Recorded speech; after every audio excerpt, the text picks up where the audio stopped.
সমুদ্র মন্থনের কাহিনী অনুযায়ী পুরাণ মতে সমুদ্র মন্থনের সময় হালাহল নামক বিষ উঠেছিল, যা সৃষ্টিকে ধ্বংস করতে পারত। শিব এই বিষ পান করেন যাতে সৃষ্টিকে রক্ষা করা যায়। সেই বিষের তাপে তার শরীর দগ্ধ হয়ে ওঠে, তাই তাকে শীতল রাখতে গঙ্গা জল, দুধ ও বেলপাতা অর্ঘ্য হিসেবে অর্পণ করা হয়। শ্রাবণ মাসে তপস্যা করেন শিব। শ্রাবণ মাস শিবের প্রিয় মাস। অনেক পৌরাণিক মতে বলা হয় এই মাসে শিব তপস্যা করেন ও ভক্তদের উপর আশীর্বাদ বর্ষণ করেন। এই সময় শিবলিঙ্গে জল ঢেলে ভক্তরা পুণ্য লাভ ও শিবের কৃপা কামনা করেন। শরীর ও মনকে শুদ্ধ রাখার প্রতীক। জল ঢালা মানে শুধু বাহ্যিক পূজা নয়, এটি মনের অহংকার ও পাপকে ধুয়ে ফেলার প্রতীক। এটি এক ধরনের আত্মসমর্পণের বহিঃপ্রকাশ।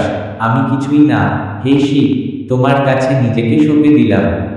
শ্রাবণ মাস এসেছে, চারিদিকে ভক্তদের হৃদয় জুড়ে একটাই নাম, মহাদেব। শিবালয়ে ভক্তরা জড়ো হচ্ছেন, আর শিবলিঙ্গের উপর ঢালা হচ্ছে ঠান্ডা গঙ্গা জল। কিন্তু প্রশ্ন হলো, কেন শ্রাবণ মাসেই শিবের মাথায় জল ঢালার এত তীব্রতা ও পবিত্রতা? প্রাকৃতিক দিক থেকেও যুক্তিসঙ্গত। শ্রাবণ মাস বর্ষাকাল, জলপ্রাচুর্যের সময়।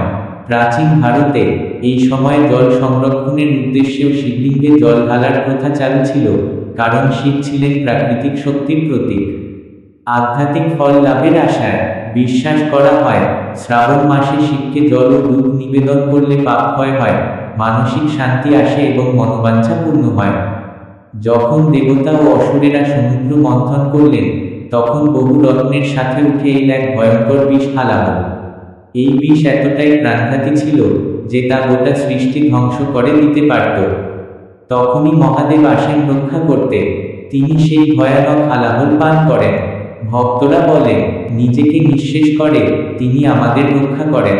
শিবের গলা হয়ে ওঠে নীল, তাই তিনি নীলকণ্ঠ নামে পরিচিত। কিন্তু এই বিষের তাপ সহ্য করা সহজ ছিল না। তার শরীর এতটা উত্তপ্ত হয়ে ওঠে যে দেবতারা, ঋষিরা গঙ্গা জল, দুধ ও বেলপাতা দিয়ে তাকে শীতল করার চেষ্টা করেন। এই কারণেই আজও আমরা শিবলিঙ্গে জল ঢালার মাধ্যমে সেই ঐতিহ্যকে পালন করে চলেছি। শ্রাবণ মাস, এই বর্ষার সময়ে সেই বিষ পান করেছিলেন শিব। এটি শুধু একটি মাস নয়, এটি মহাদেবের তপস্যার সময়, ধ্যানের সময়।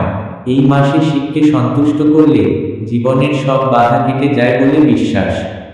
তাই কোটি কোটি ভক্ত এই মাসে শিবের মাথায় জল ঢালেন, যাতে তাকে শান্ত রাখা যায় এবং আশীর্বাদ লাভ করা যায়। তোমরা জানো কি, শিবের মাথায় শুধুমাত্র জলই নয়, ভক্তরা যে জিনিসগুলো ঢালে তারও গভীর তাৎপর্য আছে। গঙ্গাজল পবিত্রতা, শান্তি। দুধ শান্ত শক্তি ও সন্তোষ। বেলপাতা তিনটি পাতা সমান ব্রহ্মা, বিষ্ণু, মহেশ্বর, একতা। ধুতুরা ভাঙ, যোগ ও ত্যাগের প্রতীক, বিষের নিয়ন্ত্রণ। এসব কিছুই শিবের শক্তির প্রতীক। তাই শ্রাবণ মাসে শিবের মাথায় জল ঢালার অর্থ শুধু একটি রীতি নয়, এটি একটি ভক্তির দিক, একটি পাপ মোচনের যাত্রা, একটি আত্মার মিলনের মাধ্যম। আজও আমরা সেই চিরন্তন ঐতিহ্য বয়ে নিয়ে চলেছি।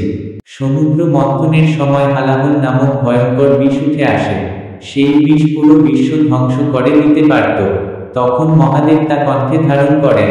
ফলাফল, তার শরীর দহন হতে থাকে। এই দাহ শান্ত করতে জল ঢেলে তাকে শীতল করা হয়। শ্রাবণ মাসে এটি বিশেষভাবে পালন করা হয়। বর্ষাকালে প্রকৃতি পুনর্জীবিত হয়। আমরা যখন শিবের মাথায় জল ঢালি, তখন সেটি প্রকৃতির প্রতি কৃতজ্ঞতা এবং শক্তির উৎসের প্রতীক।